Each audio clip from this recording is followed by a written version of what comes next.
Ассаламу алейкум жигиттер. Жигиттер, мына биздин Бишкекте, Кыргызстанда өзүңөр билесиңер, краун любительдер өтө көп. Краунду өтө көп деши айтайын. Анан бул жактагы, азыр Дубайдагы краундар каралачы, могу канча деген краун турат эй.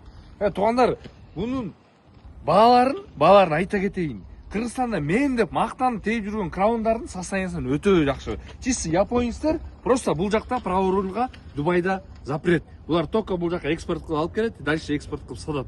Буну Кыргызстанга азыр киргизе албайсыңар, заранее айтып коеюн. Баасы $1000 $1,500 чейин туугандар.